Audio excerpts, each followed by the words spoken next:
Hey everyone, it's Reed here, and you're watching MOI, which is the manifestation of my crazy imagination. And I think about all sorts of other stuff. And if you've randomly just found this channel, hang around. We do solar power, we do gardening, we do prepping, we do philosophy, we do rants because I get annoyed at everything in life sometimes. And so if you want, that stuff sounds interesting to you, subscribe, hang around, enjoy fun in the comments. Feel free to discuss things. We like to discuss things here, usually.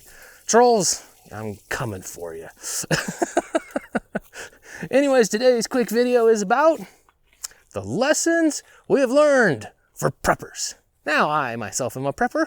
I've stocked food to the rafters, and I've got all sorts of seeds. I'm gardening, doing all sorts of work on that stuff, getting friends involved, getting friends, forming groups, all sorts of things like this. Yeah, so preppery things, right?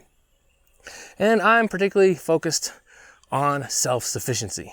So sort of like homesteading, but prepper. And so sometimes you hear the word prepsteader involved in that. So that's a quick introduction of who I am.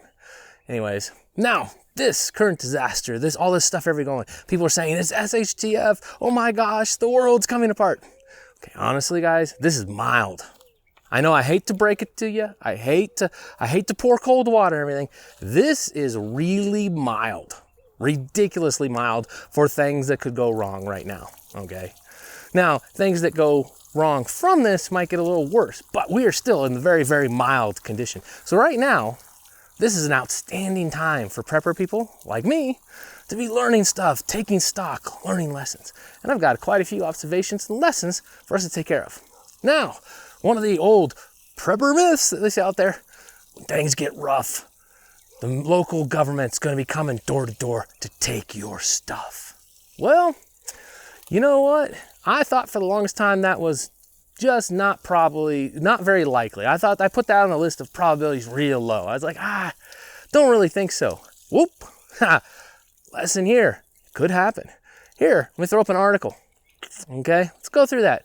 Hey, look, they're saying they want a mandatory inventory of critically needed medical supplies. They're saying if you have this many ventilators, at least one, they want to know about it. All sorts of stuff. We look through the categories here. Yeah. So they're really interested in what you got. Now, this is mainly targeted at business stuff like that. But let's think about this. If we had people starving, horrifically bad, we are food shortage to unbelievable thing, wars going on, all that stuff, and people are starving, all that. Yeah, the local government, they say, yeah, we want to know what you got. They may put a police force together and go door to door, wanting to know how many pets you got and all the food you got. Yeah, because pets may be food to them. Yeah, scary thought, I know, but someone's got to be out there, which is us preppers, talking about this stuff and thinking about it. So you value your cat, your dog, and lizards, and snakes, whatever. Might something to be very considering about, that in very bad times, they may be going door to door asking for your stuff. So I'm putting that much higher on the list of things I think likely, okay? Other things, the government's going to overreach. Absolutely, the government's going to overreach. They're going to say the Constitution does not apply in hard times, which is completely and utterly false.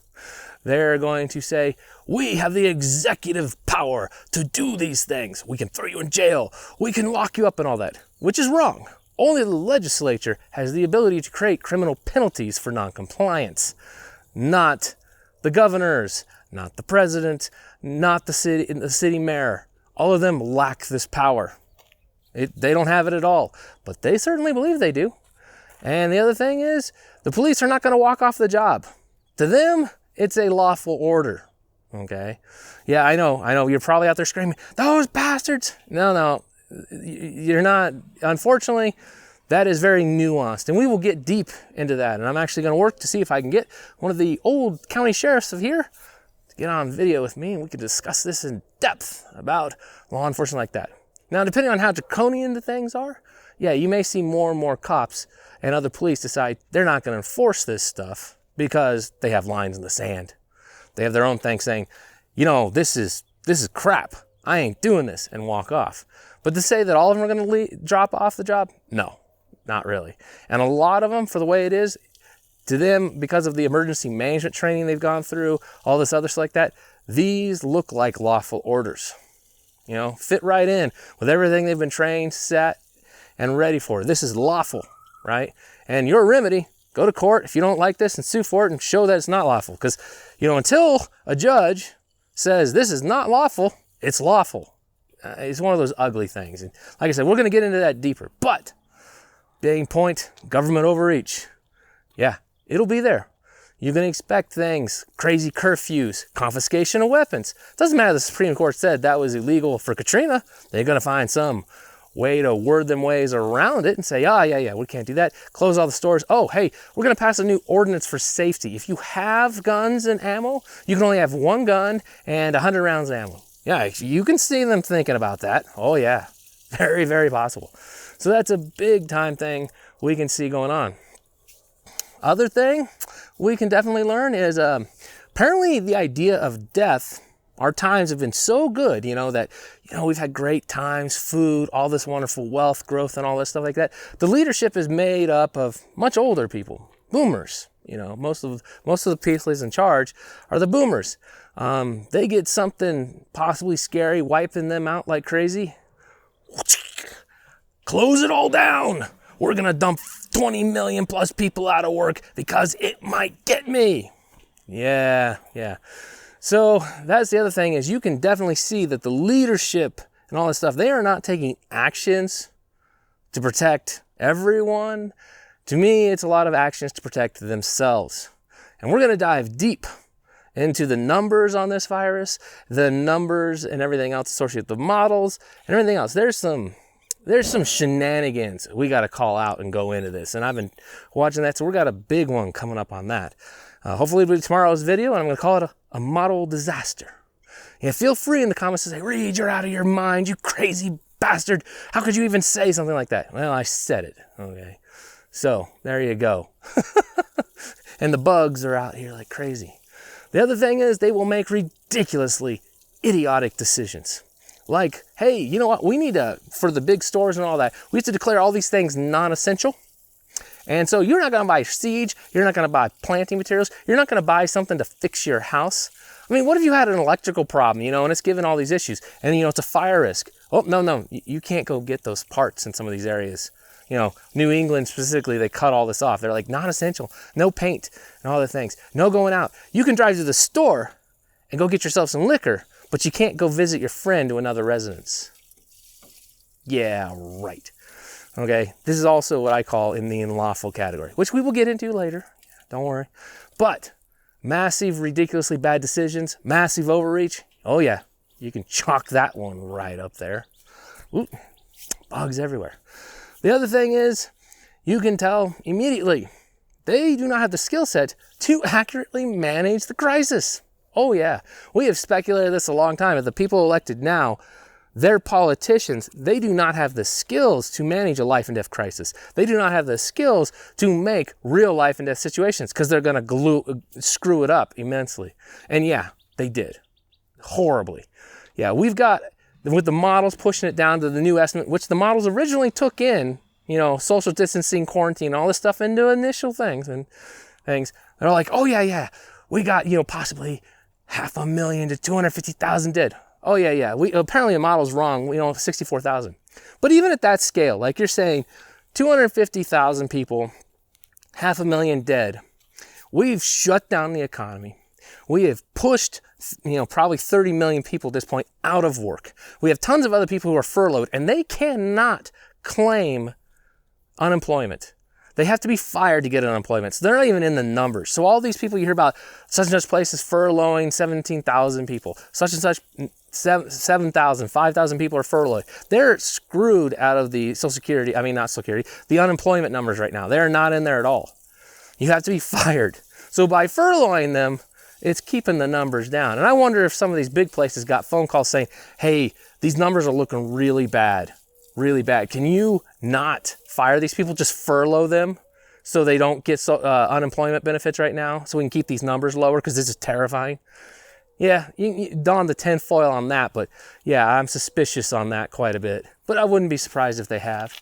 But so we got a huge amount of people. So I'm going to take a guess. Let's say 40 to 50 million people are really hurting for getting paid getting any sort of income and all that stuff.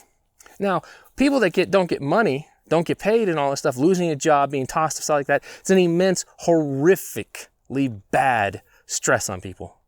Okay, take a look at this headline. Oh, wow. People are getting overwhelmed at the suicide hotlines because people are calling in total despair and dismay and stuff. Suicide's up. Domestic violence is up. Interesting. Yeah. So we had this possible risk, even at the most worst outset, of 1 million dead. Okay. But we're going to make 40 million people in a far, far worse condition. And that makes sense. See, I wouldn't have taken that thing. Like if you said, Reed, what are you going to do? It's a giant pandemic and all that. Okay, let's talk about what the heck I would do. What would this nutcase do? All right, so if I was in charge, I'd be like, okay, who's at risk? Who are the most at-risk people we got?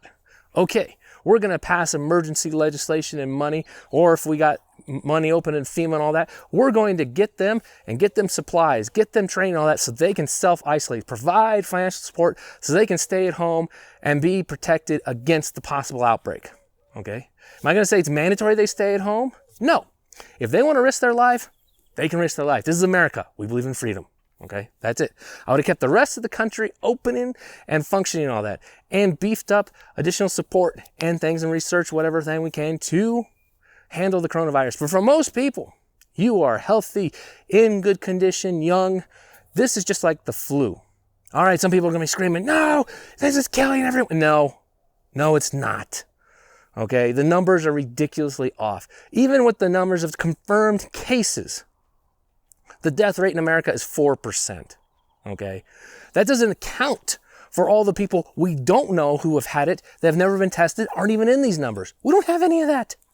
I want to see, it's like after this is all over, I want to go get an antibody test myself because I want to find out, I bet I probably had it and I didn't even know, or it was a light cold to me. And I'm even at the high risk category. I have asthma, moderately bad asthma. So I'm at, if I got it completely, probably 15 to 20% risk of ventilator and death sort of thing. But no. And if you're saying no one sane out there would do this, Reed, you're nuts. Go look at Sweden. Here. There's a link right down there in the description. Go take a look, read the article. Sweden did not shut down. They managed the most at-risk people.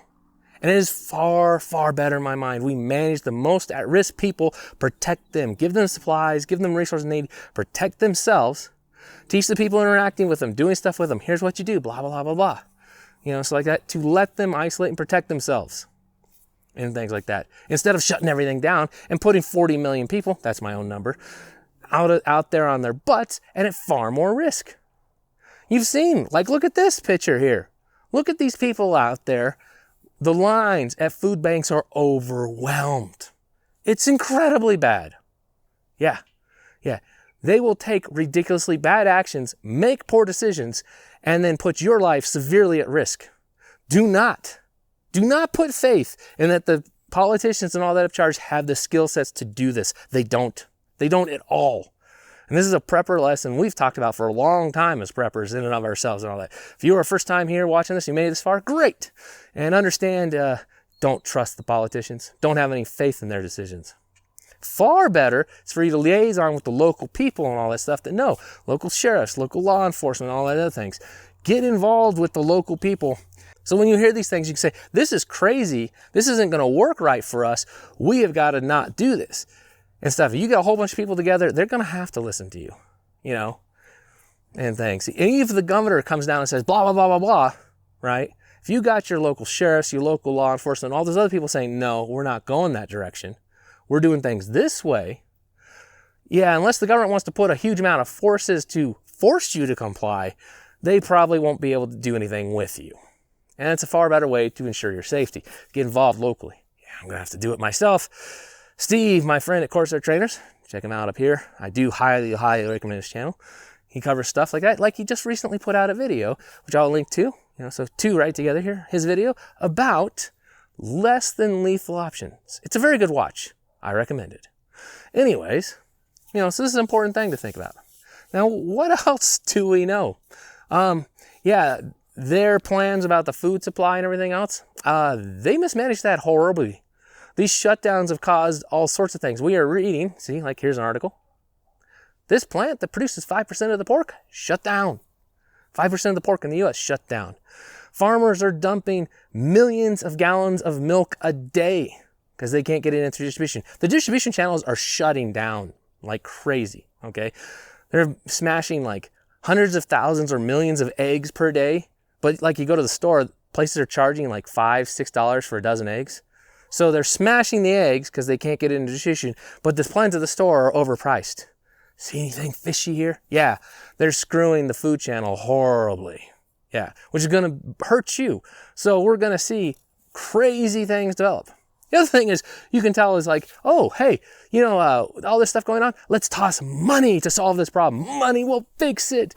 We're going to pass $2 trillion stimulus package. And if you take the number and divide it out, you know, it's $63,000 on top of every American in new debt. But they're going to give you, you know, $1,200 in Corona bucks if you make under a certain number. That was a good deal, right? I mean, totally saves. It's going to save us all. We're so going to be saved. So all the people that are out of work for months, not able to do stuff, not able to, you know, support their livelihood, go into the food banks and everything else, and, you know, worried about their kids, worried about healthcare options, worried about all these other things, that $1,200 and then, you know, $1,000 per child, that's going to save them for the 3 months they're out of work. Yeah. No. So today's top lessons for you to take with you on all that stuff like that is emergencies happen, and this is a taste of SHTF, okay? Number one, they will come. We've had immensely good times, great good times, but emergencies come, and big ones eventually do rise up. Something to keep in mind, okay? So if you think preppers are all crazy and silly, you might want to reevaluate that. Having extra supplies and all that. Look at homesteading. Look at prepsteaders. Look at preppers. Look at all of us, you know. Go talk to your great-grandmother, you know. Learn about canning. Good skill to have and stuff. You know, become more self-sufficient, more reliant and all that. So, emergencies happen. Number two, the government is going to overreach and overreach horribly. The worse the crisis, the further they're going to overreach. Until a point that some people are going to say, you know what, I took an oath for this, I'm gone. I ain't doing that. The question is where that line is sometimes. Sometimes it's going to be very gray in between, all sorts of shades to go in between. Things get really, really bad. So be aware of this and stuff. And we'll probably talk about how we can address that. And a lot of it's going to be local involvement. Really being able to do stuff at the local level to secure your own safety and freedoms when things go absolutely insane. Number three, very important, they're going to mismanage things. They're going to horrifically mismanage and misevaluate and misjudge what the reaction should be. Government seems to not have the ability to go in like moderation. It's either like far one direction or far the other. And it's like everything in between is just like not considered, and it's ridiculous. They will also use the crisis for all sorts of things of their own pet projects. They will take the money to support their own strange things. They'll have pork filled out on the bills and all that stuff. Money that's supposed to directly help you? No, we're going to send it everywhere else. And you get a little tiny bit compared to the amount of debt we just dumped on you. Be happy, poor citizen. Yeah. All right. And number four, very important, more is coming. It's what all preppers always say. It's always coming. Got to get ready. So, hope you guys found this video a little interesting. Leave comments. Feel free to say I'm absolutely crazy. Probably am. And I hope you enjoyed the video. Take care, everyone. This is Reed, out for now.